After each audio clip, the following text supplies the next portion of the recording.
Passou Eliseu por Sudém, onde se achava uma mulher rica, a qual o constrangeu a comer pão. Daí todas as vezes que passava por lá, entrava para comer. Ela disse a seu marido: vejo que este que passa sempre por nós é santo homem de Deus. Façamo-lhes, pois, em cima um pequeno quarto, obra de pedreiro, e ponhamos nele uma cama, uma mesa, uma cadeira e um candeeiro. Quando ele vier à nossa casa, retirar-se-á para ali. Um dia, vindo ele para ali, retirou-se o quarto e se deitou. Então disse ao moço Geazi: chama essa sunamita. Chamando ele, ela se pôs diante do profeta. Este dissera ao seu moço: diga-lhes, eis que tu tens tratado com muita abnegação, que se há de fazer por ti? Haverá alguma coisa que se fale a teu favor ao rei, ao comandante do exército? Ela respondeu: habito no meio do povo. Então disse o profeta: que há de fazer por ela? Geazi respondeu: ora, ela não tem filho, e o seu marido é velho. Disse Eliseu: chama-a. Chamando-a a ele, ela se pôs à porta. E disse-lhe o profeta: por esse tempo, daqui a um ano, abraçarás um filho. E ela disse: não, meu senhor, homem de Deus, não minta a tua serva. Concebeu a mulher e deu à luz a um filho no tempo determinado. Quando fez um ano, Eliseu lhe dissera: tendo crescido o menino, saiu certo dia a ter com seu pai, que estava com os segadores. E disse ao pai: ai, minha cabeça. Então o pai disse ao moço: leve-o para sua mãe. Ele o tomou e levou para sua mãe, sobre cujos joelhos ficou sentado até o meio-dia e morreu. Subiu ela e deitou sobre a cama do homem de Deus, fechou a porta e saiu. Chamou o seu marido e disse: manda-me um dos moços e uma jumenta, para que eu corra ao homem de Deus e volte. Perguntou ele: por que vais a ele hoje? Não é dia de festa de lua nova e nem sábado. Ela disse: não faz mal. Então fez ela albaldar a jumenta e disse ao moço: guia e anda, não te detenhas no caminhar, senão quando eu te disser. Partiu ela, pois, e foi ter com o homem de Deus, ao Monte Carmelo. Vendo-a de longe, o homem de Deus disse a Geazi, seu moço: eis aí a sunamita, corre ao seu encontro e diz-lhe: vai tudo bem contigo, com teu marido, com o teu menino? Ela respondeu: tudo bem. Chegando ela, pois, ao homem de Deus, ao monte, abraçou-lhe os pés. Então chegou Geazi para arrancá-la, mas o homem de Deus disse: deixa, porque a sua alma está em amargura, e o Senhor mo encobriu e não mo manifestou. Disse ela: pedi eu ao meu Senhor algum filho? Não, disse eu, não me enganes. Disse o profeta a Geazi: cinge os lombos, toma o meu bordão contigo e vai. Se encontrares alguém, não o saúdes, e se alguém te saudar, não responda. Põe o meu bordão sobre o rosto do menino. Porém disse a mãe do menino: tão certo como vive o Senhor e a tua alma, eu não te deixarei. Então ele se levantou e a seguiu. Geazi passou diante deles e pôs o bordão sobre o rosto do menino. Porém não houve nele voz, nem sinal de vida. Então voltou a encontrar-se com Eliseu e lhe deu um aviso e disse: o menino não despertou. Tendo o profeta chegado à casa, eis que o menino estava morto sobre a cama. Então entrou, fechou a porta sobre eles ambos e orou ao Senhor. Subiu à cama, deitou sobre o menino e pôs a sua boca sobre a boca dele, seus olhos sobre os olhos dele e suas mãos sobre as mãos dele. E se estendeu sobre ele, e a carne do menino aqueceu. Então se levantou e andou no quarto, uma vez de lá para cá, e tornou a subir. Estendeu-se sobre o menino. Esse expirou 7 vezes e abriu os olhos. Então chamou a Geazi e disse: chama a sunamita. Ela o chamou, apresentou-se ele ao profeta e lhe disse: toma o teu filho. Ela entrou, lançou-se aos pés deles e prostrou-lhe em terra. Tomou o seu filho e saiu. Amém? Como a palavra de Deus, ela nos fortalece. Nessa passagem nós vemos a história dessa mulher cujo nome nem é citado na Bíblia. Mas fala que ela era uma mulher rica, uma mulher importante, uma mulher independente, sábia e com uma determinação.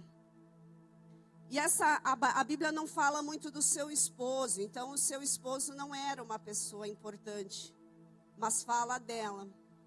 E o nome dela não é citado, mas apenas aonde ela vivia. Ela vivia em Sunem, que ficava entre Samaria e o Monte Carmelo.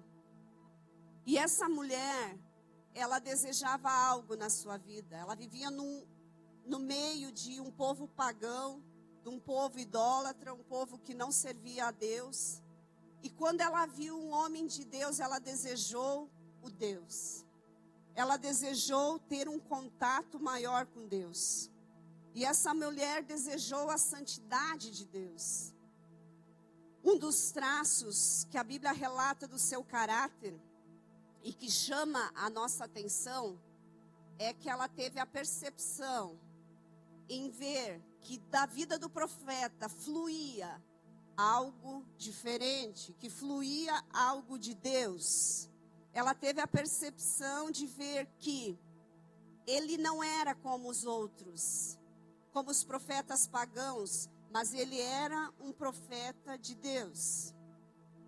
Em uma época onde esse povo estava envolvido com tantas idolatria, essa mulher desejava algo maior. Nós vivemos um mundo onde as coisas de Deus estão ficando esquecidas, onde falar de Deus parece que estamos errados. Mas nós temos que desejar algo maior. Nós queremos ter algo maior. Uma das coisas que eu entendi, eu aprendi quando nós estivemos no retiro de líderes, que o pastor Cris esteve ministrando em nossa vida. Ele falou que nós refletimos Deus. Que hoje nós fizemos o papel de trazer o reflexo de Deus para esse mundo. E como reflexo de Deus, nós queremos sempre desejar algo maior, refletir algo maior. Como o Binho falou, nós somos a luz. E aonde há luz não há trevas. E essa mulher enxergou esse reflexo de Deus na vida do profeta. Aquela mulher teve a sensibilidade de perceber que aquele homem era diferente. Que aquele homem tinha algo para trazer sobre a vida dela. E toda vez que ele passava ali, a Bíblia diz que ela o convidava para fazer as refeições. Ela o convidava para comer o pão. Quando nós temos esse hábito de compartilhar algo, nós estamos tendo uma comunhão. O que essa sunamita estava tendo era uma comunhão com o profeta. Ou seja, ela estava tendo uma comunhão direta com Deus. E é isso que nós temos que almejar na nossa vida. Com quem nós estamos fazendo comunhão? Com quem nós estamos sentados para compartilhar a nossa vida, as nossas refeições? Com quem nós estamos compactuando as nossas aflições? A partir da demonstração da afeição pelo afeto, ela quis desenvolver uma intimidade, um relacionamento. Quando nós conhecemos Jesus, nós temos tanta sede, como o louvor fala, nós temos tanta sede que Jesus veio para suprir esse lugar na nossa vida. Esse lugar que estava tão vazio, tão sombrio. Jesus veio para se relacionar, para ter uma intimidade com nós. E hoje a igreja de Jesus, mais do que nunca, ela precisa buscar ter comunhão com o Senhor Jesus, buscar ter intimidade com o Senhor Jesus, fazer aliança com o nosso Deus. Nós não podemos fazer aliança com o mundo, mas nós precisamos fazer aliança com o Senhor. E apesar de viver no mundo de pagãos, ela soube discernir o que era santo e o que era profano. Nós vivemos num mundo onde nós temos que buscar a sabedoria do Senhor para discernir o que é santo e o que é profano. Jesus nos disse, tudo é lícito, mas nem tudo nos convém. Então, nem tudo que nós achamos que é necessário, não é necessário. Mas somente Jesus disse a Maria, uma coisa é necessária, disse a Marta, é ficar aos meus pés, me ouvindo. Então ela mandou construir um quarto para o profeta. Assim, nós também fomos chamados a ter um relacionamento íntimo e pessoal com Deus. Essa viúva, ela largou o lugar da sua habitação. Ela largou o lugar da sua casa, mas não só foi da parte física, mas da parte espiritual. Ela largou as suas fronteiras para que o profeta se hospedasse na sua casa. Esse ano nós estamos falando muito sobre alargar o lugar da nossa habitação. Mas não é só uma mudança de endereço, ou uma mudança de casa, uma mudança de igreja. É algo muito maior, é algo espiritual. Se o Senhor Deus deu essa palavra para o profeta que ministra em nossas vidas, que esse é o ano de alargar o lugar da nossa habitação, nós temos que tomar posse e crer que esse ano é o lugar que Deus preparou e o tempo para nós alargar as fronteiras da nossa área espiritual e se aproximar mais do Senhor. A partir do momento que ela largou o lugar, o quarto, a abertura espiritual que ela deu, que foi a intimidade, a glória de Deus se manifestou naquela casa e os milagres começaram a acontecer. A partir do momento que nós entendermos que nós alargando o lugar da nossa habitação, a glória de Deus vai se manifestar sobre a nossa vida de uma maneira sobrenatural. E nós vamos ver, testemunhar os grandes milagres que o Senhor tem para nós como igreja. As bênçãos e os milagres do Senhor são para nós. E é isso que Deus quer fazer. Deus quer se relacionar com nós. Mas para isso, Ele se fez homem, Jesus, para que tudo entendesse as nossas fraquezas. Jesus entende as nossas fraquezas. Ele se fez homem.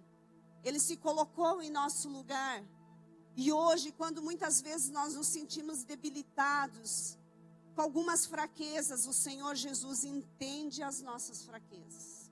Ele entende e nos ajuda.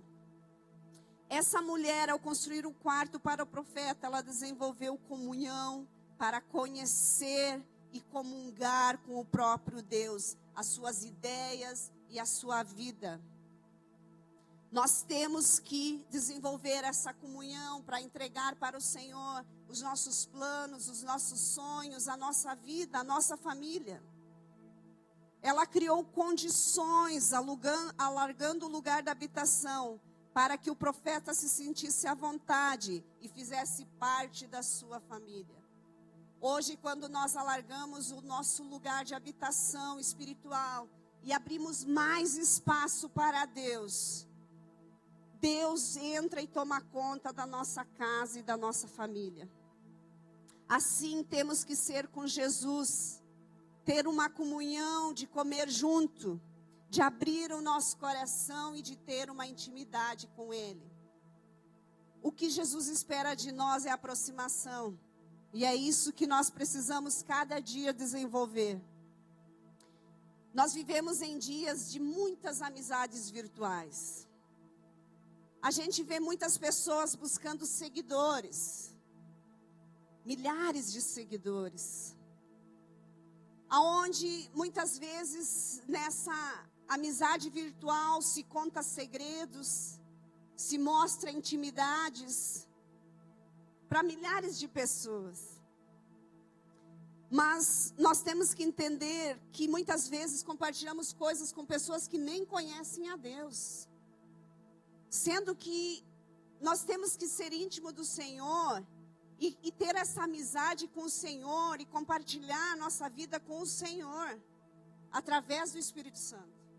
Nós não podemos nos deixar guiar, nos moldar conforme o mundo vive. Mas nós temos que ser guiados pelo Espírito Santo e compartilhar toda a nossa vida com o Senhor. A Bíblia diz que nós somos o templo do Espírito Santo. E quando nós alargamos a nossa intimidade com Jesus, Ele sempre estará conosco. Nós somos morada de Deus. Nós muitas vezes declaramos isso. Mas nós temos que entender que é com Ele que é a nossa intimidade. O que Jesus disse: eis que estou convosco todos os dias até a consumação do século. É para sempre. Não é um relacionamento superficial. É algo muito mais poderoso que isso. É para sempre. Hoje nós temos o Senhor Jesus como o Senhor da nossa vida. Nós não podemos ter Ele só de passagem, só às vezes Ele se hospeda na nossa casa, só às vezes Ele se senta para as refeições. Não, nós temos que ter como habitante permanente. Temos o consolo do Espírito Santo sobre a nossa vida, sobre o nosso coração. Quando nós aceitamos essa morada permanente de Jesus, nós temos tudo o que precisamos. Nós temos a água que mata a sede. Lá em 1 Coríntios 6,19 nos diz: não sabeis vós que sois o templo do Espírito Santo? Nós somos casa de Deus, habitação do Senhor. Hoje o Senhor Jesus mora em nossas vidas. A comunhão do profeta e a sunamita era tanto que dividiam o mesmo teto. Faziam as refeições juntos, a ponto de o profeta abençoá-la com o que ela nem acreditava que poderia acontecer, que era o filho. Algo especial o profeta tinha para oferecer para ela, que seria a realização do sonho da vida dela, pois a Bíblia diz que o esposo já era velho. E ela teve essa graça de ter o filho. O Evangelho traz graça, traz bênção, traz realização de sonho que nós achamos impossível. Quando a gente fala que o Evangelho traz graça, o Senhor Jesus nos remete a muitas coisas. O Senhor Jesus nos traz memória, aquilo que nos motiva e que nos dá esperança. Eu sirvo o Senhor Jesus há 19 anos. E se eu precisasse escrever tudo o que o Senhor já fez, faltaria papel. Porque a graça do Senhor, ela está todos os dias sobre a minha vida. Ele traz bênçãos que nós nem merecemos, porque nós não somos merecedores de nada. E Ele traz realização de sonhos que nós achávamos impossível. Mas o Senhor é poderoso. O seu filho era o fruto da sua fé e da presença abençoadora do profeta na sua vida. Como é importante nós termos pessoas que nos abençoem perto de nós. Nós temos que andar com pessoas abençoadoras. Nós temos que andar com pessoas que acrescentem em nossa vida. Nós temos que andar com pessoas que declaram bênçãos sobre a nossa vida. O profeta quis abençoá-la com um filho e ela teve um menino. Porém, já crescido, ele ficou doente e morreu. Eu fico imaginando o psicológico. Nós que somos mães sabemos. O filho morto aos seus joelhos. O discernimento e a força dessa mulher para pegar o filho, carregar no quarto do profeta, deitar na cama esse menino, fechar a porta, se levantar e não contar nada para ninguém, não tem explicação no natural. Eu creio que o próprio Espírito Santo estava sobre a vida dessa mulher para consolá-la e dar força para que ela tomasse as atitudes certas. E o Senhor deu para ela armas e estratégias para que ela pudesse superar tudo isso e ver a vitória. A Bíblia diz que ela chamou o marido e disse, prepara um moço e uma jumenta. Essas foram as armas e as estratégias dela. E o marido disse, mas aonde você vai? Eu vou procurar o homem de Deus. Mas não é sábado, não é lua cheia. E ela disse, não faz mal. E não falou nada nem para o marido que o filho estava morto. Porque ela confiou em Deus, não no homem, ou naquela situação que ela estava vendo. E quando ela parte dali, ela diz para o servo, não te detenhas no caminho, não pare, apenas prossiga. Eu fui pesquisar hoje e a Bíblia e os estudos me trouxeram que dá 40 quilômetros entre Sunem e o Monte Carmelo.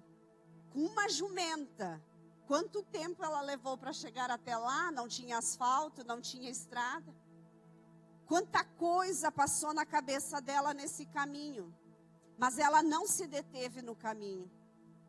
Querido, sabe o que impede nós muitas vezes de alcançarmos um milagre e a nossa vitória? É se deter no caminho. Ficar dando ouvidos e olhando as coisas que estão ao nosso redor. Ela disse ao moço, não olhe para ninguém, não cumprimenta ninguém. Apenas ande e só pare quando eu te disser. Ela estava determinada a falar com quem realmente poderia ajudá-la. E assim tem que ser na nossa vida. Nós temos que estar determinados a buscar realmente quem vai nos ajudar, quem vai nos socorrer. Somos homens e mulheres sujeitos a incertezas e fatos inesperados. Nós não somos super-homens, nem super-mulheres. Muitas vezes surgem fatos incertezas que nós ficamos preocupados, angustiados. Aquele menino era a bênção, a promessa de Deus. Ela não deve ter entendido nada do que estava acontecendo, mas ela confiou no profeta e em Deus. Ela não permitiu que o desespero a tomasse. Hoje o que faz nós fraquejarmos é quando o desespero nos toma. Nós temos que cuidar muito para que as tempestades, os ventos não nos tomem. Mas nós temos um alvo. No momento da angústia, ela sabia a quem se dirigir. Afinal, ela havia construído em sua casa, em seu coração, um espaço para Deus. Nós temos que cuidar muito qual é a nossa construção. O que estamos construindo? Nós estamos construindo um lugar de confiança em Deus. Intimidade com Deus não nos livra de problemas. Intimidade com Deus não evita doenças. Intimidade com Deus não evita mortes. Intimidade com Deus gera identidade. Essa mulher sabia quem ela era. Essa mulher sabia quem era o profeta. E essa mulher sabia quem era Deus. Hoje nós declaramos muitas vezes quem nós somos. Somos filhos de Deus. Qual é a nossa identidade? Nós somos de Deus. Então, quando sabemos quem somos, alargamos a nossa habitação com uma construção e com atitude de fé. Sabemos em quem recorrer no meio da dor. Sendo nossa identidade restaurada como filhos de Deus, nós sabemos aonde se achegar.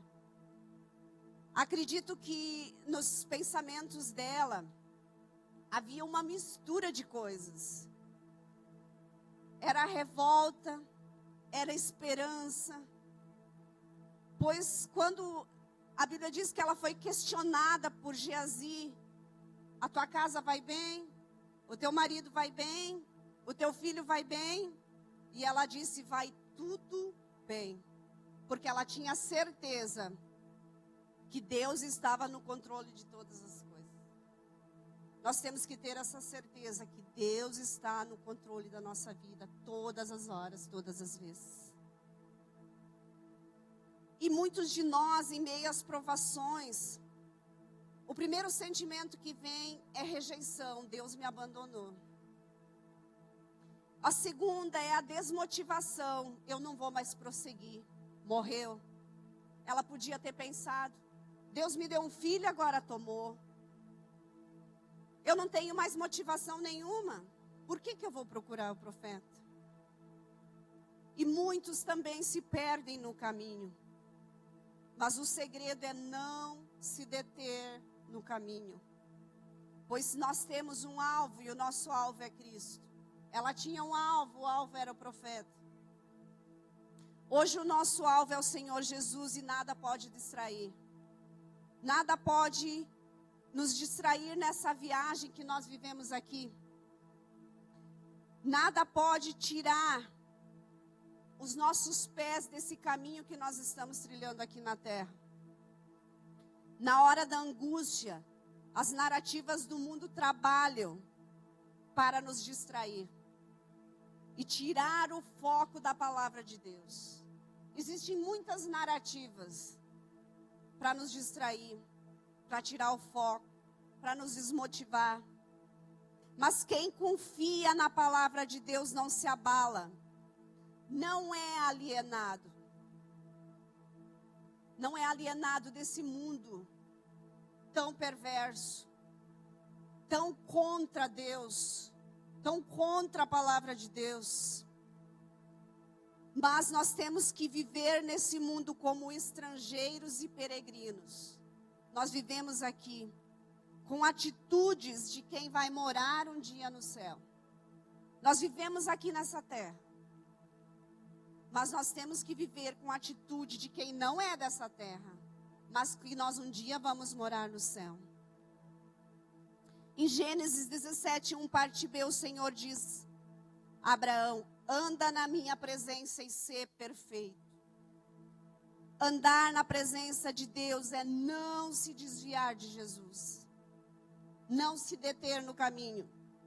E ser perfeito é estar no caminho, muitas vezes sem entender, mas contando com a presença de Jesus que nos guia. Muitas vezes nós vamos estar no caminho e nós não vamos entender. Mas nós confiamos em quem nos colocou nesse caminho, que é o Senhor Jesus. A Bíblia diz que quando ela chega ao monte, ela se lança aos pés do profeta. E Geazi tenta afastá-la, mas logo percebe a sua angústia. Nós vemos ali carne e espírito. Geazi representa a carne. Ele tenta afastá-la do profeta. E o profeta representa o espírito. Então, a carne e o espírito andam lado a lado na nossa vida. É uma guerra. A carne muitas vezes quer se sobressair. Aí a gente busca o Senhor e o Espírito Santo vence a carne. Quando nós estamos jejuando uma vez por semana, as nossas células, as nossas conexões, é para vencer a carne. É para fortalecer a nossa carne. Porque a nossa carne, ela o tempo todo está em guerra com o Espírito. Só a unção do Espírito Santo nos ressuscitará na vida eterna. Nada, a nossa carne não vai ressuscitar. Só a obra do Espírito gera vida em nós. Só. Ela não se intimidou e nem perdeu a fé por causa da presença de Geazi. Ela não se intimidou porque a carne veio afastá-la do profeta. Mas quem tem fé, apesar dos obstáculos, através das experiências com o próprio Deus, não duvida, mas confia. É preciso subir ao monte e tocar os pés do profeta, de Jesus. Quando nós falamos em se lançar aos pés, hoje nós temos que nos lançar aos pés de Jesus. Sentar aos pés de Jesus. Ouvir aquilo que Ele tem para falar. Colocar as nossas angústias, nossas petições aos pés dEle. Relacionamentos profundos e transparentes envolve sinceridade. Se nós formos ver aqui no versículo 28, ela disse: pedi eu, o meu Senhor, algum filho? Não disse eu, não me enganes. Ela tinha intimidade para cobrar dele aquilo que ela havia falado lá no início.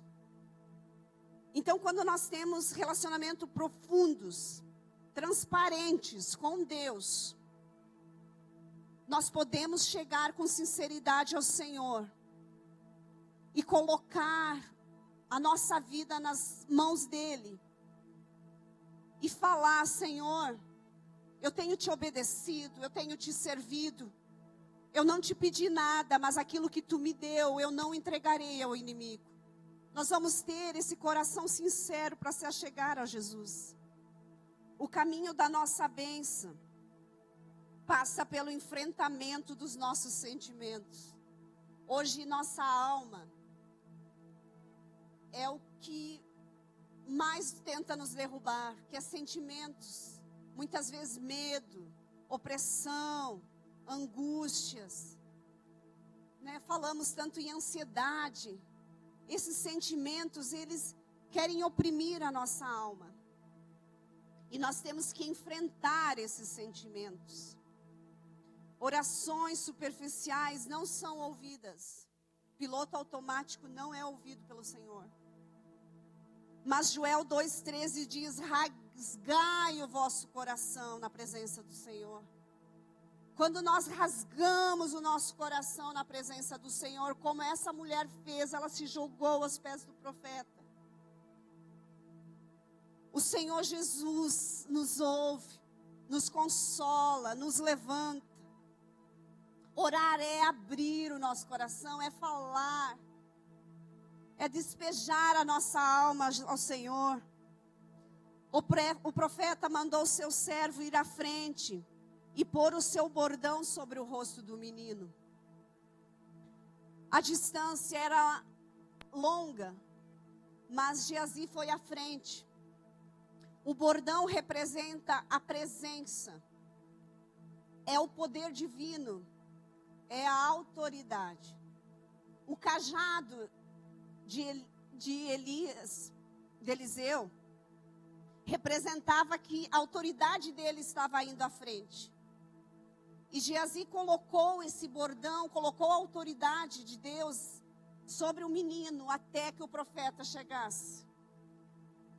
E Geazi colocando, ele não teve resposta. Ele voltou e falou mais uma vez para o profeta: o menino não despertou, é carne. A nossa carne querendo roubar a nossa esperança. É a carne falando: não, acabou. Nós temos essas naturezas que brigam pelo controle da nossa vida. E essas naturezas são responsáveis pelo nosso destino eterno. A carne e o espírito, essas duas naturezas são responsáveis por aonde nós vamos ir na eternidade. Nós temos que escolher qual é o nosso destino. Deus queria dar àquela sunamita muito mais que um filho que morreria. Ele queria dar uma experiência com o próprio Deus. Deus quer se revelar a nós de uma maneira espetacular. A maior revelação de Deus sobre a nossa vida vai ser o dia que nós ganharmos um corpo incorruptível. Quando nós chegarmos na glória, na vida eterna. Essa vai ser a maior experiência que nós vamos ter, e nós queremos essa experiência.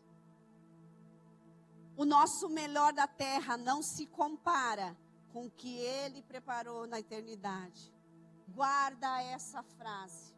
O melhor que nós temos aqui não se compara com o melhor que nós vamos receber na eternidade.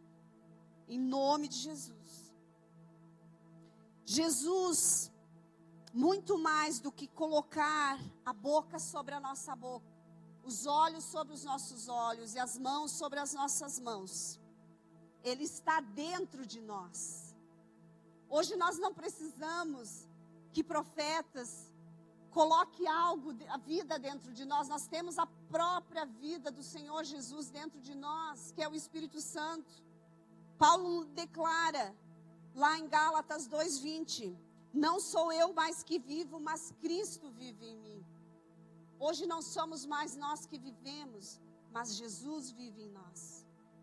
O maior milagre é Deus ter se feito gente como nós, para nos livrarmos da eternidade, presas de uma vida, de uma eternidade de sofrimento.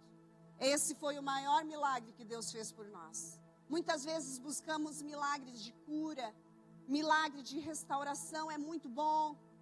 A restauração da nossa família, a nossa cura física, ou algo material, uma busca.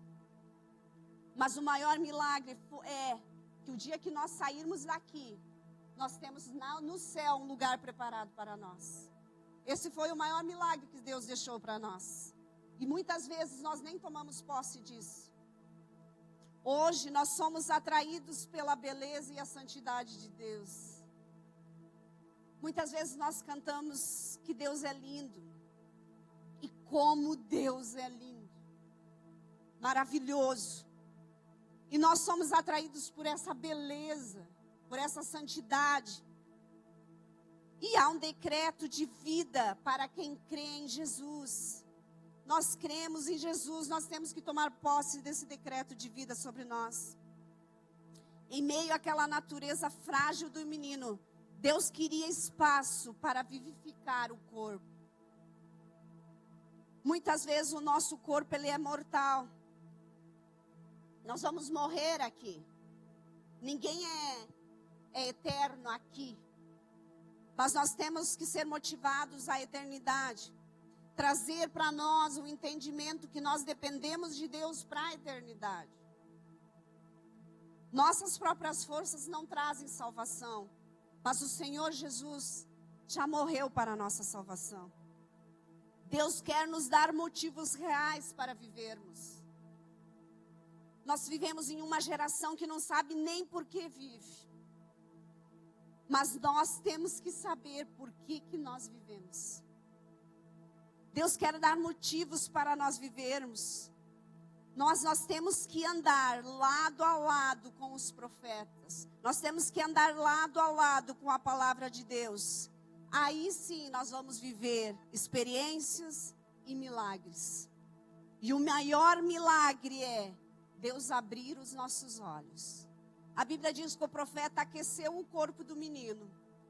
Andou pelo quarto. Deitou no menino. E os olhos do menino se abriram. E ele expirou 7 vezes e voltou a viver. Hoje Deus quer abrir os nossos olhos. Para que nós possamos viver. Viver nos caminhos de Deus aqui nessa terra. E viver a eternidade com Ele.